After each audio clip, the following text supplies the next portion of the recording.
Om Swastiastu.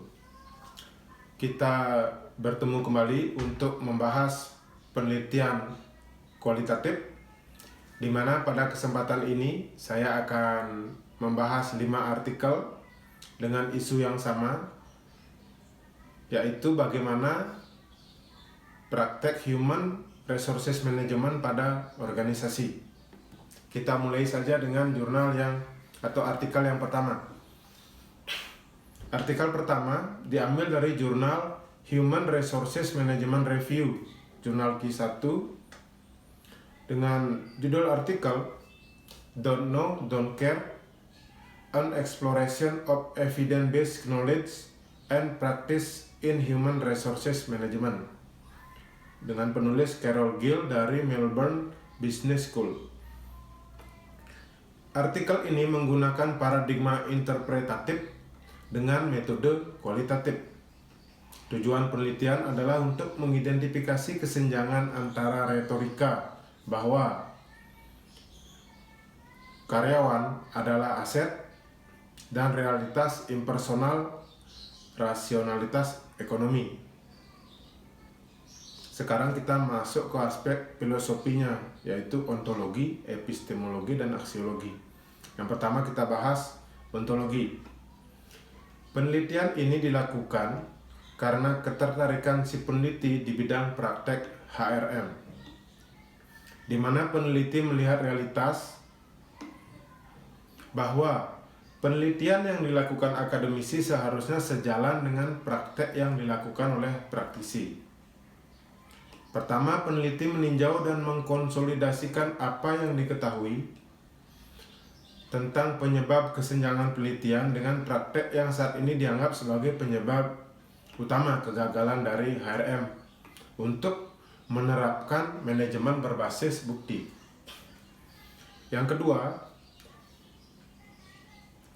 artikel ini menjelaskan alasan mengapa praktisi HRM lebih menyukai status quo, jadi lebih menyukai apa yang sudah ada, dibanding mencari dan menerapkan pengetahuan baru yang berbasis bukti sebagaimana yang banyak ditulis oleh para akademisi. Sekarang kita tinjau dari aspek epistemologinya. Penelitian ini meneliti kesenjangan antara penelitian dan praktek HRM mempergunakan pendekatan grounded theory dengan melakukan tinjauan literatur dan kajian empirik sebelumnya. Yang pertama, meninjau dan mengkonsolidasikan apa yang diketahui tentang penyebab kesenjangan penelitian dengan praktek yang ada saat ini, dan itu dianggap sebagai penyebab utama kegagalan HRM untuk menerapkan manajemen berbasis bukti. Yang kedua, menjelaskan alasan mengapa praktisi HRM lebih menyukai status quo daripada mencari dan menerapkan pengetahuan berbasis bukti.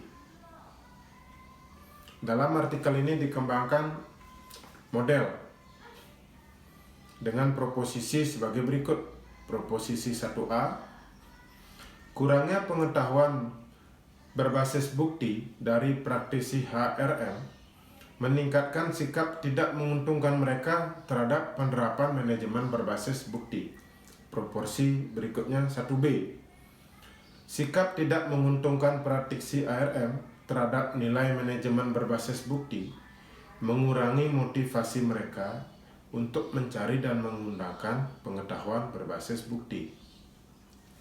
Proporsi 2A, posisi kekuasaan rendah dari praktisi HRM dalam hubungannya dengan manajemen meningkatkan sikap tidak menguntungkan mereka terhadap penerapan manajemen berbasis bukti. Proporsi 2B, posisi kekuasaan rendah dari HRM dalam hubungan dengan manajemen meningkatkan daya tanggap mereka terhadap keyakinan normatif instrumental utilitarian manajemen. Proporsi 2C, posisi kekuasaan rendah HRM dalam hubungannya dengan manajemen mengurangi persepsi praktisi HRM untuk pengendalian mengenai implementasi manajemen berbasis bukti. Proposisi 3A, sikap kurang baik dari praktisi HRM terhadap penerapan manajemen berbasis bukti akan mengurangi niat mereka untuk menerapkan manajemen berbasis bukti. Proposisi 3B. Norma sosial negatif manajemen mengenai manajemen berbasis bukti akan mengurangi niat praktisi HRM untuk menerapkan manajemen berbasis bukti. Proposisi 3C. Persepsi kontrol HRM yang rendah mengenai kemampuan mereka untuk menerapkan manajemen berbasis bukti akan mengurangi niat dari praktisi HRM untuk menerapkan manajemen berbasis bukti tersebut. Berikutnya, proposisi 4. Niat praktisi HRM untuk menerapkan manajemen berbasis bukti terkait dengan penerapan manajemen berbasis bukti dengan niat yang rendah, sehingga mengakibatkan rendahnya implementasi. Yang terakhir, proposisi 5. Hubungan antara niat HRM untuk mengimplementasikan manajemen berbasis bukti dan implementasi aktual ARM dari manajemen berbasis bukti akan dimoderasi oleh kekuatan HRM untuk implementasi manajemen berbasis bukti. Sehingga niat tinggi untuk menetapkan manajemen berbasis bukti menghasilkan implementasi yang rendah jika kekuatan yang menerapkannya rendah.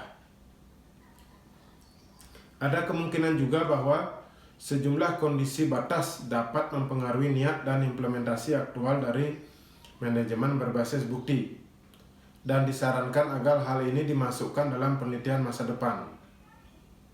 Misalnya, hubungan antara kekuatan praktisi ARM dan niat dan kemampuan mereka untuk implementasi manajemen berbasis bukti dapat dimoderasi oleh faktor organisasi, yaitu ukuran organisasi, industri, dan strategi. Sehingga ditawarkan dua proposisi baru, yaitu proposisi 6, hubungan antara kekuatan HRM dan niat mereka dan kemampuan untuk menerapkan manajemen berbasis bukti akan dimoderasi oleh faktor organisasi, yaitu size organisasi, industri, dan strategi. Dan proposisi berikutnya, yang ketujuh, hubungan antara kekuatan praktisi HRM dan niat mereka dan kemampuan untuk menerapkan manajemen berbasis bukti akan dimoderasi oleh karakter individu, yaitu pengalaman, usia, jenis kelamin, dan sifat. Sekarang kita masuk ke aspek aksiologi. Pertama, kesimpulan. Status rendah HRM berarti bahwa manajer tanpa keahlian dapat berputar melalui peran praktis HRM untuk tujuan pengembangan, membawa serta orientasi instrumental utilitas atau kecenderungan untuk tunduk kepada manajer dengan perspektif ini. Praktisi kunjungan ini tidak mungkin memiliki pendidikan khusus ARM atau menjadi anggota dari badan profesional yang dapat memberikan pedoman.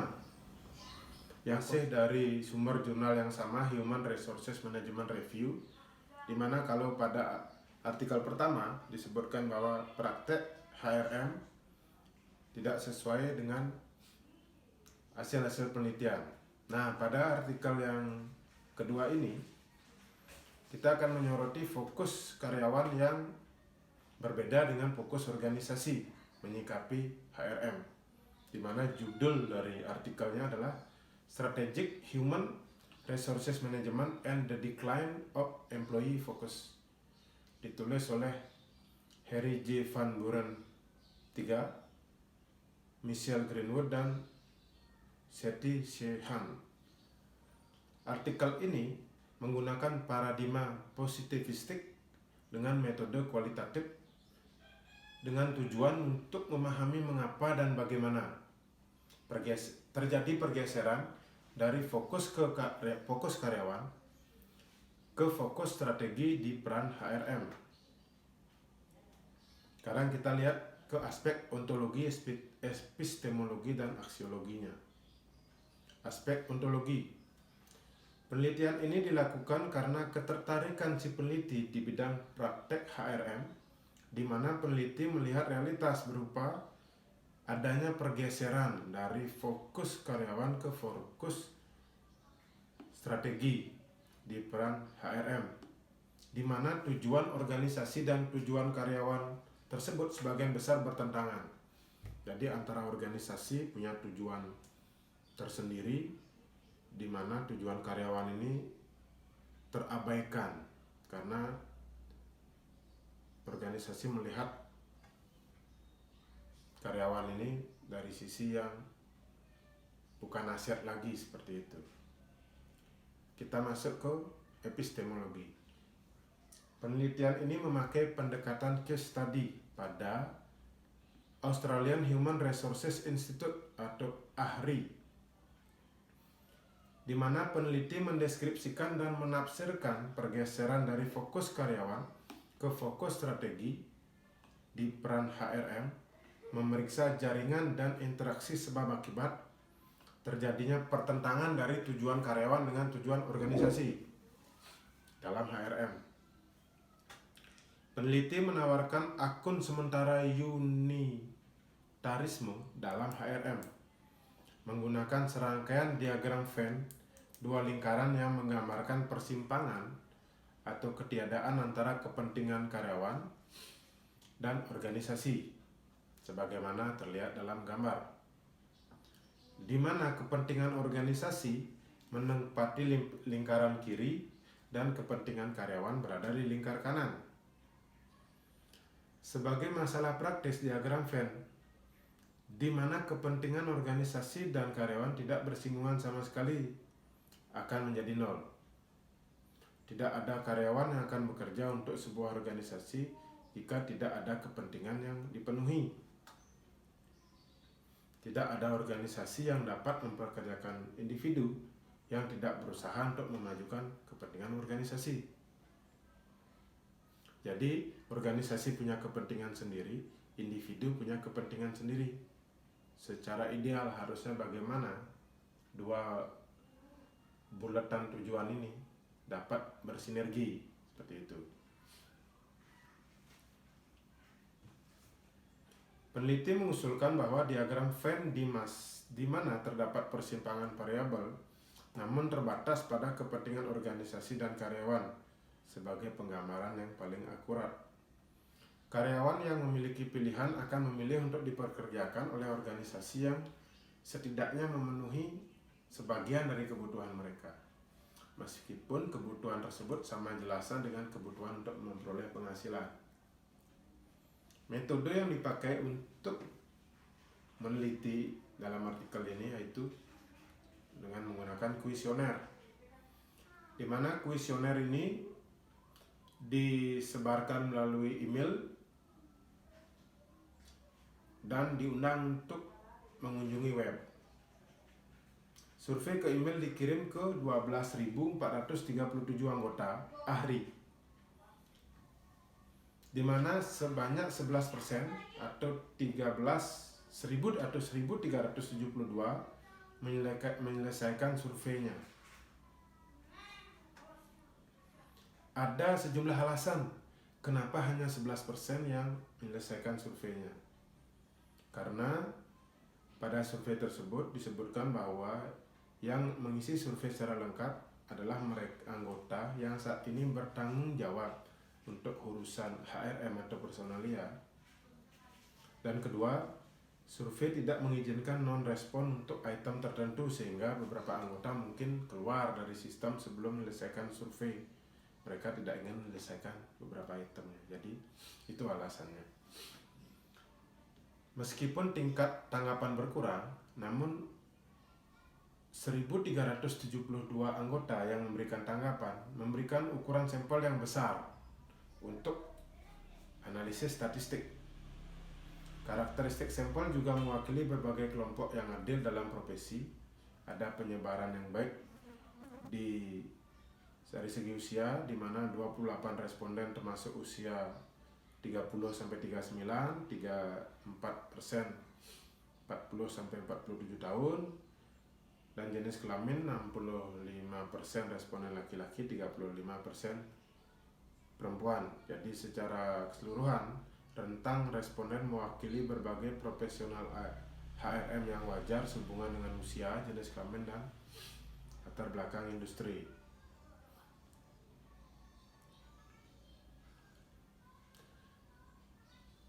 Penekanan utama dari peran HRM. Dalam hal ini responden diminta untuk menunjukkan dari berbagai tanggung jawab HRM mana yang paling tepat untuk menggambarkan penekanan utama dari posisi HRM.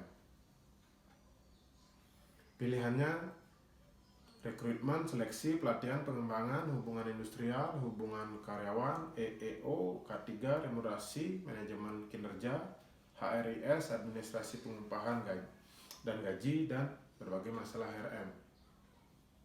Terus yang kedua, berdasarkan penelitian Dowling dan Fisher, responden diminta untuk menunjukkan pada skala Likert 1 sampai dengan 5 sejauh mana berbagai bidang HRM menjadi penting dalam 5 tahun terakhir dan 5 tahun ke depan. Dalam bidang tanggung jawab utama HRM, analisis membedakan antara responden yang bidang tanggung jawabnya adalah hubungan karyawan dan membandingkan keterlibatan mereka dengan profesional dari bidang manajemen yang lain seperti keuangan, administrasi, dan penjualan. Penelitian saat ini lebih spesifik dan membedakan antara peran yang diambil HRM, ER, dan profesional IR. Aktivitas etika.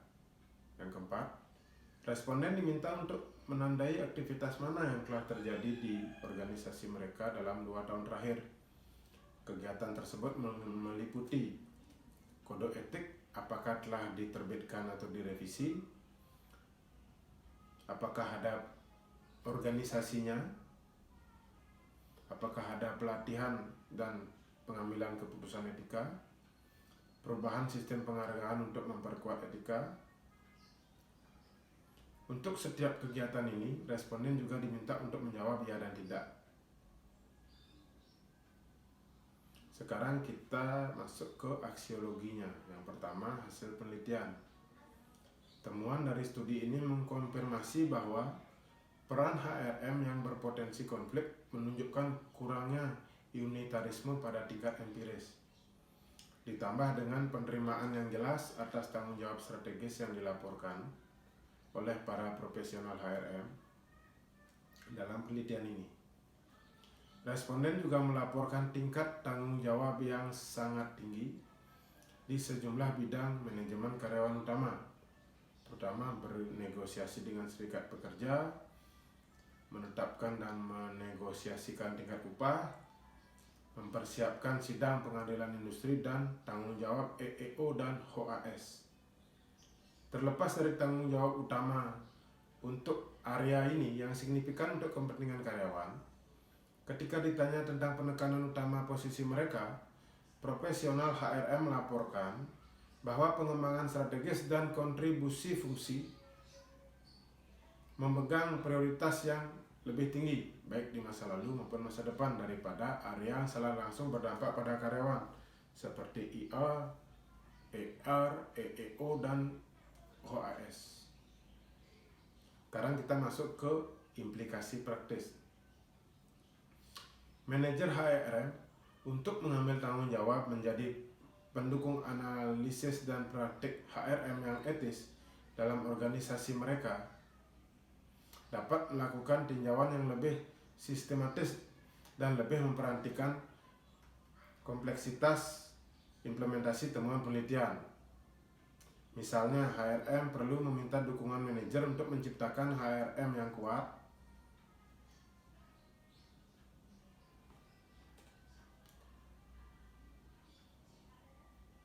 yang mempengaruhi persepsi karyawan. Yang berikutnya, manajer HRM sejauh mereka diharapkan oleh karyawan dan pemangku kepentingan non-karyawan untuk melakukan analisis etika tentang praktek ketenaga kerjaan, harus lebih fasih dengan bahasa etika. Implikasi praktis yang ketiga, agar HRM memainkan peran yang paling konsisten dengan kewajiban organisasi kepada karyawan dan ekspektasi pemangku kepentingan organisasi terkait dengan hubungan kerja. HRM harus mengambil tugas pendukung karyawan dan ahli etika kerja. Artikel ini juga menyisakan peluang untuk penelitian yang akan datang. Yang pertama, penelitian empiris lebih lanjut mungkin berguna untuk menyelidiki apakah profesional HRM melihat konflik peran, dan jika demikian bagaimana mereka menanggapinya. Yang berikutnya, area penelitian lain yang memperluas penelitian ini adalah apakah profesional HRM menyadari bahwa etika yang melekat pada hubungan kerja secara umum dan praktek kerja organisasi mereka pada khususnya. Penulis berpikir bahwa perhatian terhadap masalah ini akan membantu pemahaman lebih lanjut tentang bagaimana profesional HRM memahami peran mereka dan menanggapi tekanan bersaing. Demikian review dari jurnal yang kedua, di mana pada jurnal ini sudah dibahas bahwa adanya perbedaan kepentingan antara tujuan organisasi dengan tujuan karyawan, di mana dibuatkan jalan tengah agar kedua tujuan ini dapat berjalan beriringan seperti itu. Oke, selanjutnya kita melakukan review ke artikel ketiga, di mana pada artikel ketiga ini diambil dari African Journal of Economic and Management Studies, yaitu yang jurnal berada di kuartil Q2, dengan judul artikel Strategic Human Resources Management Practices Effect on Performance dengan penulis Beatrice Akong Odimba dari Faculty of Commerce, Strathmore University, Nairobi, Kenya. Penelitian ini menggunakan paradigma post-positivistik dengan metode mixed method yang dibangun dari kajian-kajian empirik sebelumnya, dengan tujuan untuk secara empiris menganalisa perbandingan praktek manajemen sumber daya manusia strategis (SHRM) yang digunakan oleh perusahaan multinasional asing untuk meningkatkan kinerja mereka. Baik, sekarang kita masuk ke aspek ontologi, di mana penelitian ini dilakukan karena ketertarikan si peneliti di bidang praktek human resources manajemen yang strategis dan hubungannya dengan kinerja perusahaan.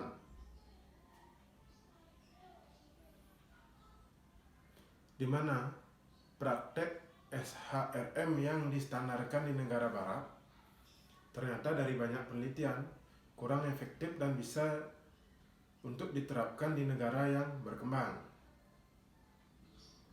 Variabel SHRM yang diterapkan di negara barat terdiri dari perekrutan dan pelatihan, pengembangan, penilaian kinerja, sistem kompensasi, pengaturan kerja yang fleksibel. Ternyata praktek tersebut tidak bisa diimplementasikan di negara berkembang. Itu aspek ontologinya. Sekarang kita masuk ke aspek epistemologi, di mana penelitian mempergunakan pendekatan case study dengan ruang lingkup penelitian pada praktek SHRM dan teori organisasi yang terdiri dari teori institusional dan teori kontingensi. Dengan metode analisisnya adalah memakai mixed method, di mana hipotesis diuji dengan menggunakan korelasi product moment person dan analisis regresi sederhana untuk menguji hubungan langsung atau tidak langsung antara praktek SHRM dengan kinerja perusahaan. Pendekatan empiris multi metode melibatkan survei dan wawancara yang digunakan untuk melihat hubungan antara praktek SHRM, motivasi, dan kinerja perusahaan. Pendekatan survei dan wawancara triangulasi ini memberikan kesempatan untuk mengembangkan pemahaman berbasis luas tentang hubungan antar variabel kunci yang digunakan dalam penelitian. SHRM dikonseptualisasikan sebagai variabel independen yang diukur melalui serangkaian praktek yang berbeda.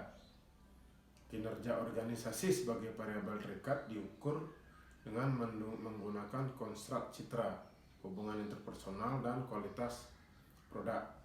Model ini diuji dengan data dari 50 perusahaan multinasional yang beroperasi di Kenya.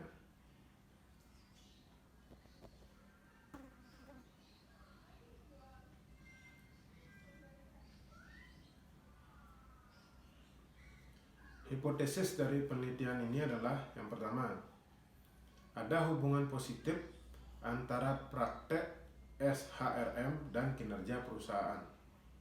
Hipotesis kedua, motivasi karyawan memediasi hubungan antara praktek SHRM dan kinerja perusahaan. Hipotesis ketiga, motivasi berpengaruh pada kinerja. Kita masuk ke sisi aksiologi. Yang pertama kita bahas hasil penelitian. Hasil analisis regresi menyatakan bahwa yang pertama, ada hubungan positif antara praktek SHRM dan kinerja perusahaan. Namun tidak signifikan, hanya 0,4 atau 40%. Yang kedua, praktek SDM terbaik dalam pelatihan dan pengembangan, penilaian kinerja, kompensasi, dan pengaturan kerja yang fleksibel memiliki pengaruh positif dan signifikan terhadap motivasi karyawan. Yang berikutnya, motivasi berpengaruh terhadap kinerja perusahaan. Jadi, praktek SHRM ini berpengaruh positif terhadap kinerja perusahaan, namun hanya 40%. Ternyata hasil penelitian ini menarik sekali, bahwa yang paling berpengaruh terhadap kinerja perusahaan di perusahaan multinasional di negara berkembang adalah motivasi, di mana motivasi tersebut datangnya bukan dari praktek SHRM yang sudah mapan di negara barat. Jadi setelah selesai dengan analisis kuantitatif, penulis melakukan pendalaman dengan analisis kualitatif untuk mengetahui apa saja sih yang menjadi motivasi dari karyawan tersebut. Dari hasil tersebut dapat diperoleh hasil bahwa 100% termotivasi untuk berkontribusi pada organisasi karena mereka merasa bahwa organisasinya menghasilkan produk yang berkualitas, sehingga mereka menganggap produk mereka unggul dari pesaing. Itu yang memunculkan motivasi pertama. Motivasi kedua, hubungan interpersonal, di mana interaksi karyawan satu sama lain itu cukup baik, dan responden 100% menjawab itu sebagai bagian dari motivasi yang meningkatkan motivasi mereka. Yang ketiga, dari sisi citra perusahaan, 95,83% termotivasi untuk berkontribusi pada kinerja karena percaya bahwa citra organisasi mereka menonjol di antara pesaingnya. Yang keempat, hanya sebagian kecil yang memberikan alasan lain yang mengaitkan motivasi. Yang kelima, ada hubungan yang dirasakan antara motivasi tinggi dan kinerja tinggi. Data kualitatif meskipun hanya bersifat deskriptif, terlebih dahulu menegaskan bahwa perusahaan multinasional memanfaatkan praktek SHRM untuk mencapai tujuan mereka. Yang berarti bahwa ada hubungan positif antara praktek SHRM dan kinerja organisasi. Terus yang kedua, bahwa hubungan antara praktek SHRM dan kinerja perusahaan baik langsung maupun tidak langsung melalui motivasi dan akibatnya mempengaruhi kinerja perusahaan. Jadi dalam hal ini praktek SARM harus diterapkan, namun motivasi karyawan juga harus dijaga sehingga itu yang akan nantinya berimplikasi pada kinerja perusahaan. Artikel ini juga menyisakan peluang untuk penelitian yang akan datang, di mana yang pertama, studi di berikutnya harus berusaha untuk mengidentifikasi faktor-faktor di luar SARM yang berpengaruh terhadap kinerja karyawan. Yang kedua, melakukan studi kasus akan sangat berguna untuk melihat fenomena kenapa SARM dapat dijalankan dengan baik di negara maju, sedangkan di negara berkembang tidak berjalan dengan baik. Artinya SHRM di negara berkembang tidak berpengaruh terhadap kinerja karyawan. Yang ketiga, penelitian masa depan menggunakan beberapa metode pengumpulan data agar tidak terjadi bias untuk membuat kasus yang lebih kuat untuk generalisasi temuan. Jadi, sekian untuk review jurnal yang ketiga.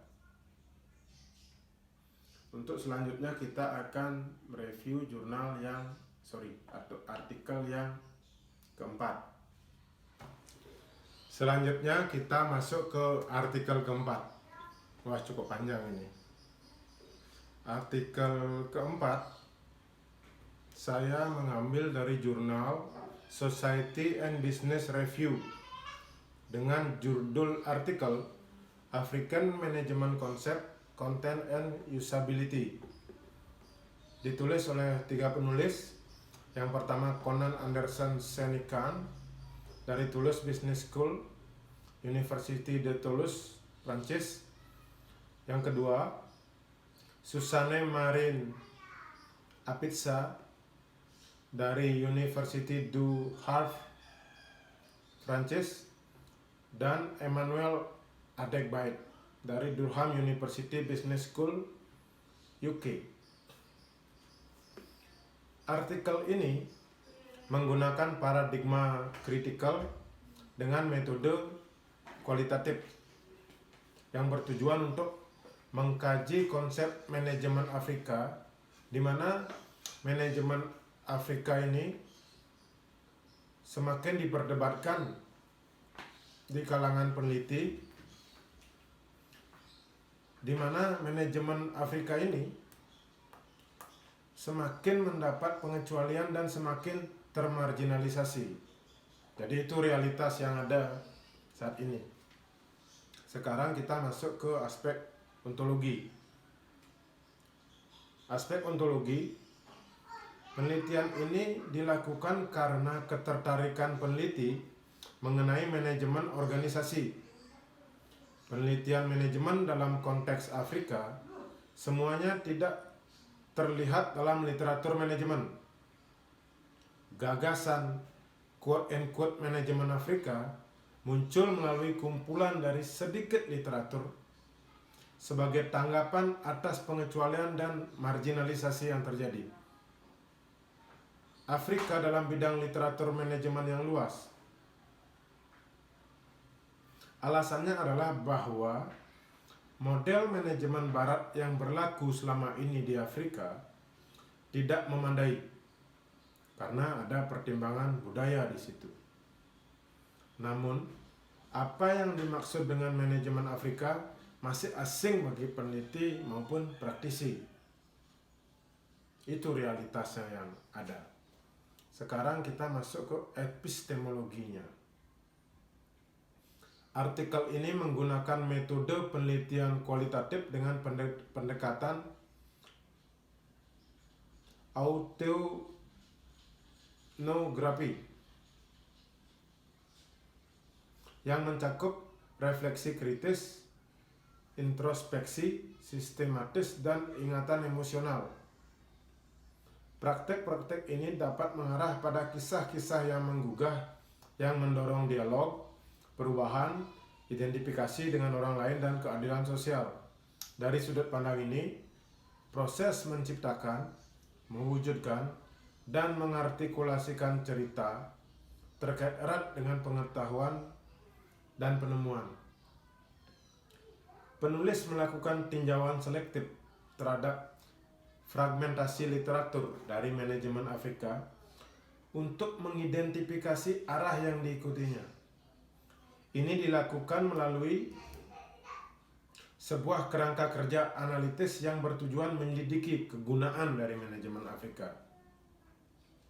Manajemen Afrika sendiri adalah bagian dari penalaran umum yang memiliki tujuan ganda, emansipasi dan perlawanan terhadap dominasi dunia barat. Jackson 2014 menekankan bahwa kontrol dan perlawanan membentuk sebuah dualitas sentral dalam literatur manajemen Afrika.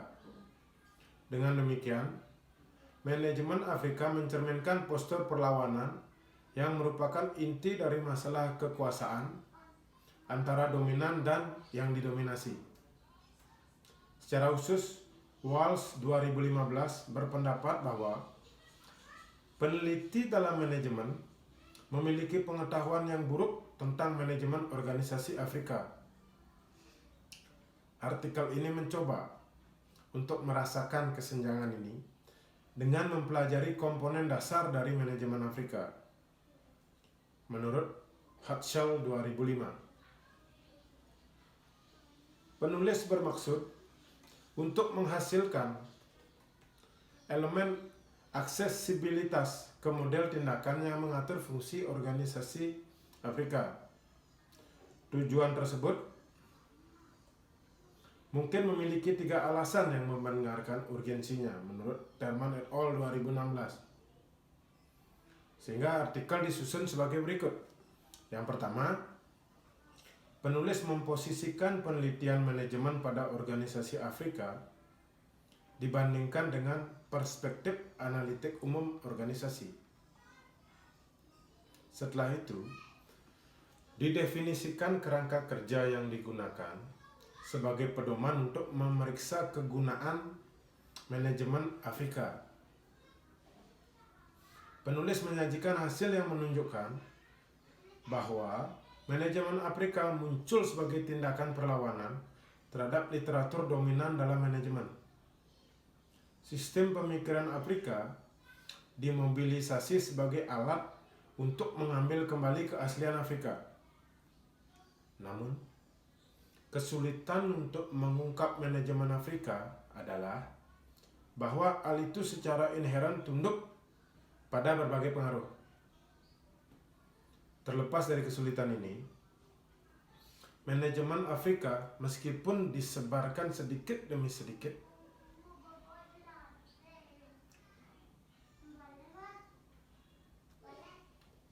mengungkapkan 2 bentuk kemampuan untuk menindaklanjuti dan memberi kemampuan untuk dipraktekkan. Nah, dari kerangka ini, penulis menganalisa artikel yang berhubungan dengan manajemen Afrika.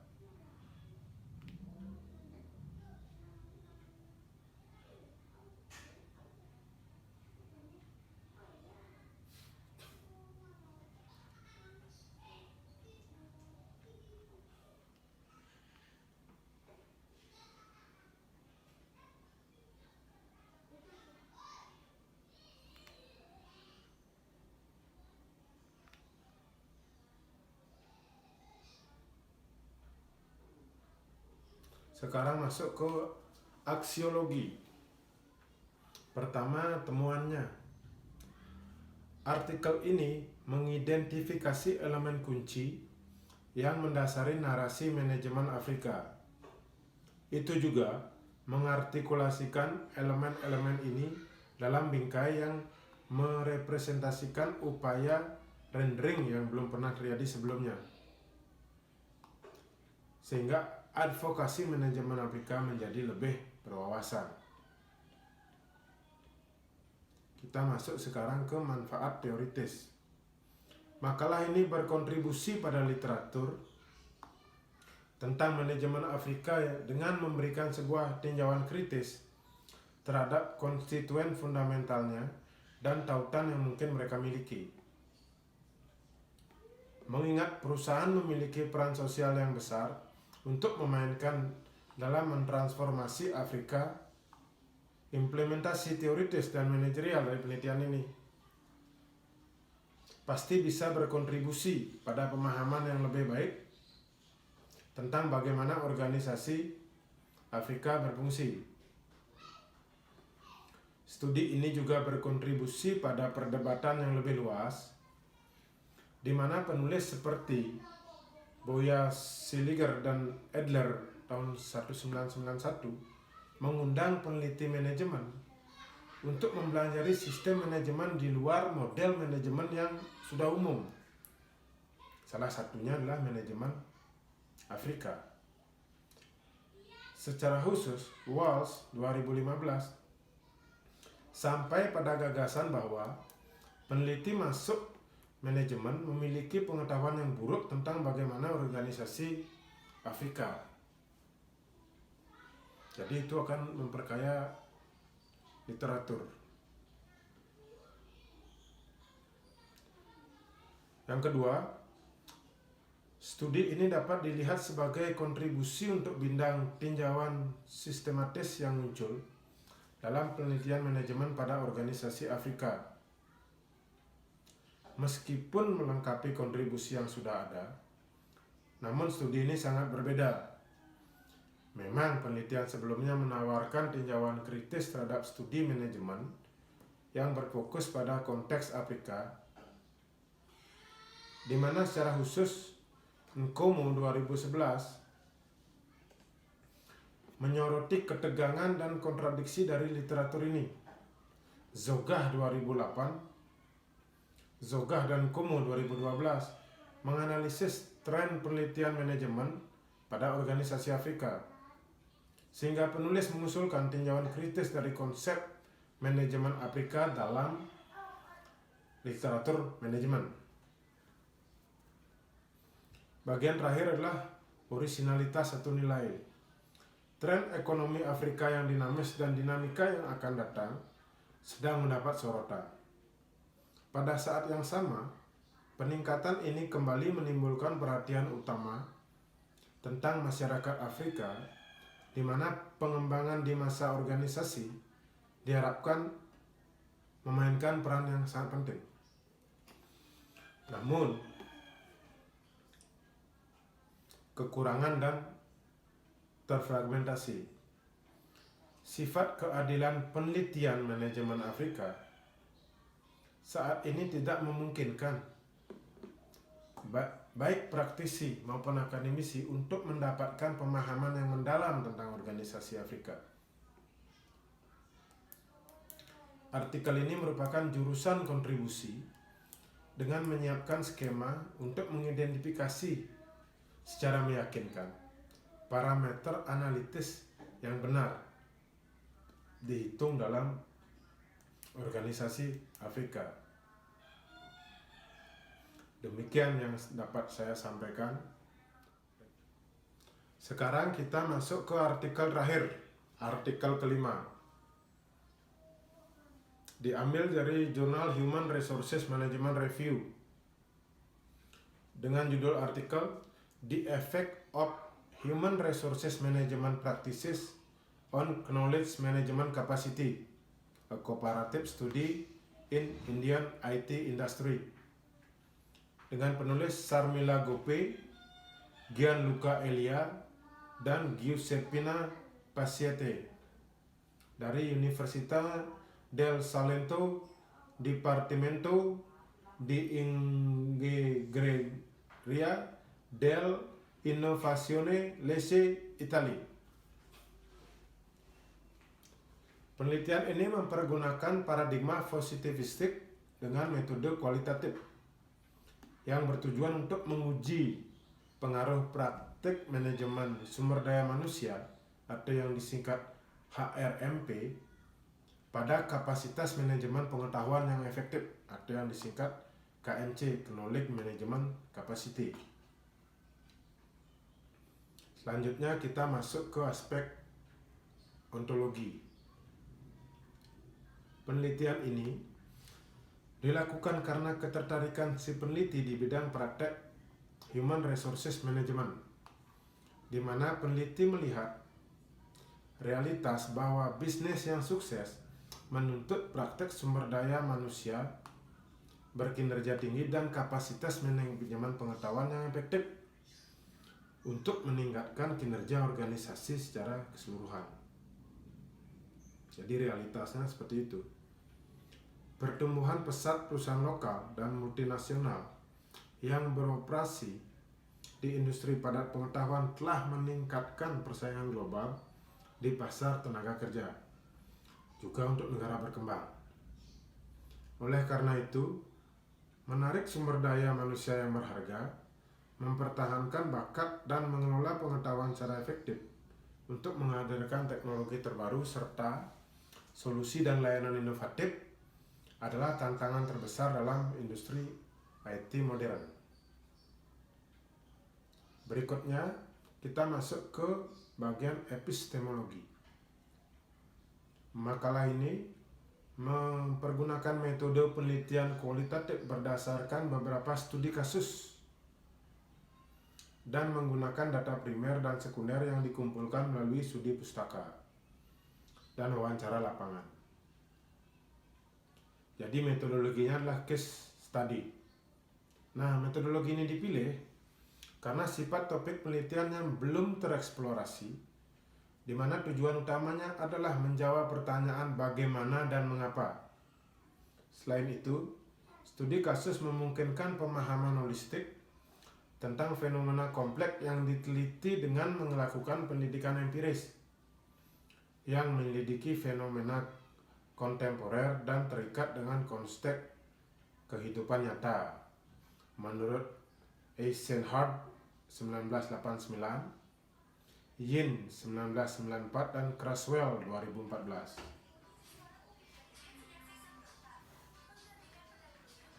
Selain itu, kasus studi memungkinkan peneliti untuk mengamati proses formal maupun informal dalam suatu organisasi dan mengumpulkan beragam data. Akhirnya, melalui pemeriksaan mendalam pada setiap kasus, beberapa studi kasus sesuai ketika mencoba untuk memvalidasi secara eksternal temuan dari studi kasus tunggal melalui perbandingan lintas kasus.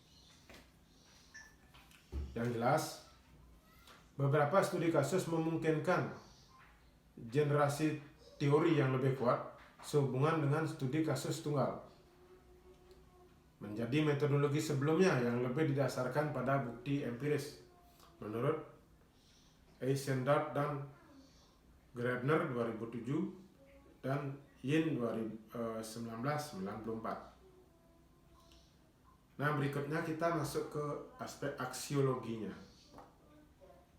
Yang pertama, temuan. Hasil penelitian menunjukkan adanya HRMP yang bertujuan untuk meningkatkan pembelajaran individu, motivasi, dan retensi karyawan untuk memperoleh pengetahuan dan berbagi pengetahuan dalam perspektif strategis untuk meningkatkan kinerja organisasi. Namun, penelitian ini memiliki limitation, keterbatasan. Makalah ini menyajikan beberapa keterbatasan yang dapat memberikan ruang untuk penelitian di masa yang akan datang.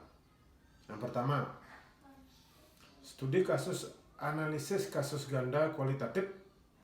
Penelitian yang lebih luas diperlukan untuk mengeneralisasi hasil dan menyelidiki lebih lanjut hubungan antara HRMP dan KMC. Selain itu, penyelidikan mendalam tentang dimensi organisasi, misalnya pertumbuhan penjualan, perputaran uang tunai, pencapaian tujuan keuangan, diperlukan untuk memverifikasi adanya kemungkinan dari hubungan tersebut. Dan berikutnya, batas lebih lanjut terdiri dalam mempertimbangkan hanya akuisisi pengetahuan, dan proses berbagi pengetahuan tidak termasuk proses manajemen pengetahuan atau knowledge management sebagai aplikasi dari pengetahuan. Adapun implikasi penelitian, makalah ini berkontribusi untuk menyelidiki peran HRMP dan mendukung KMC di perusahaan IT India. Di mana implikasi praktisnya, dari sudut pandang praktisi, penelitian ini dapat bermanfaat bagi manajemen SDM dan knowledge management untuk memotivasi karyawan untuk melakukan proses pembelajaran dan meningkatkan kinerja mereka, serta untuk memperoleh dan berbagi sumber daya pengetahuan yang berguna bagi organisasi untuk tetap inovatif dan tetap kompetitif. Bagian terakhir adalah orisinalitas atau nilai.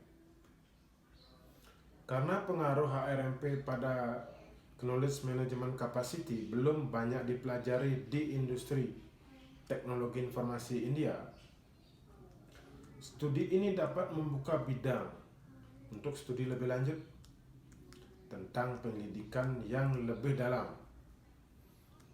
mengenai bagaimana hubungan yang ada antara manajemen sumber daya manusia, knowledge management, dan kinerja organisasi dalam pengetahuan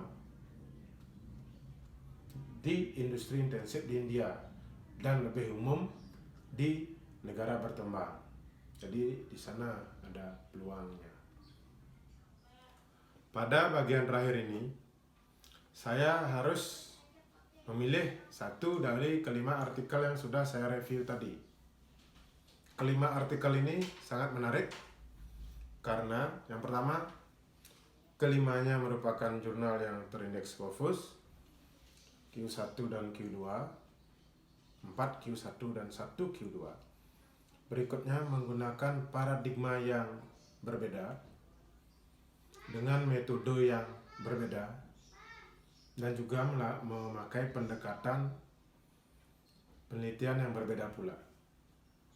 Namun, apabila saya harus memilih, maka saya akan memilih satu jurnal yang paling menarik, yaitu jurnal yang saya bahas pertama. Jurnal dari Human Resources Management Review yang berjudul Don't Know, Don't Care, An Exploration of Evidence-Based Knowledge and Practice in Human Resources Management. Jadi pada praktisi itu tidak tahu, sehingga tidak peduli, sehingga terjadi kesenjangan, terjadi perbedaan yang cukup tajam antara penelitian yang selama ini banyak dilakukan oleh peneliti dengan praktek yang dilakukan oleh para praktisi.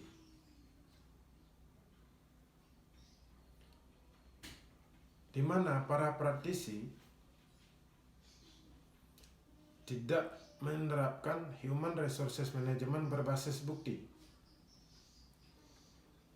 Yang kedua, mereka lebih menyukai status quo.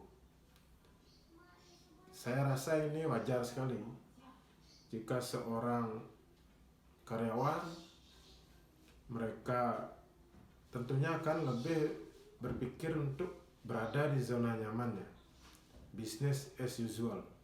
Itu yang pertama. Yang kedua, ketiadaan pemberian pengetahuan kepada mereka sehingga mereka melakukan praktek human resources management tanpa teori, tanpa landasan ilmu, sehingga yang terjadi adalah antara praktek dengan hasil-hasil penelitian itu terdapat kesenjangan yang sangat jauh. Yang kedua, penelitian ini atau artikel ini menyusun proposisi, di mana proposisi ini perlu diuji kembali. Jadi ini semacam menemukan model baru yang memang belum diuji.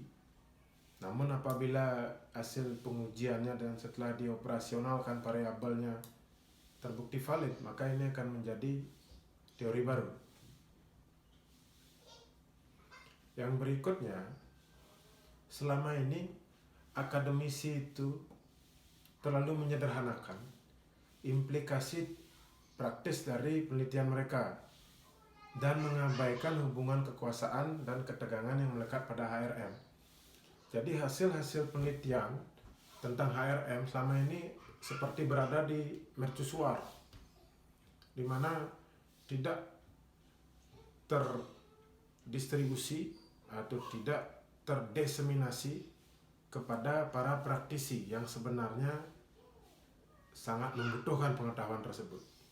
Di satu sisi, praktisi juga memiliki kesulitan untuk mengakses pengetahuan itu, di mana mereka ada keengganan untuk membaca, kesulitan untuk mencari tahu di mana harus membaca, dan seterusnya.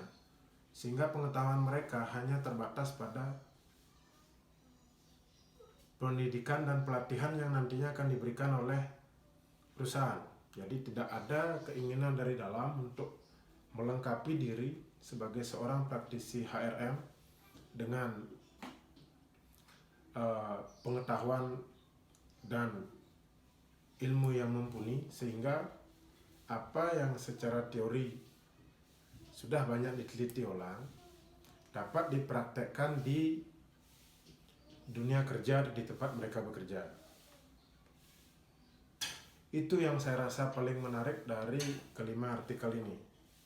Karena memang pada kenyataannya, bahkan saya sendiri melihat di lapangan, antara hasil-hasil penelitian yang meneliti tentang human resources management, setelah penelitian itu selesai dan dipublikasikan, tidak sampai kepada praktis atau implementasi karena akan berbeda wilayah, sehingga perlu jembatan ini. Kedepannya, apa yang diteliti oleh para peneliti tentang human resources management mempertimbangkan kemampuan praktisi untuk mengimplementasikannya.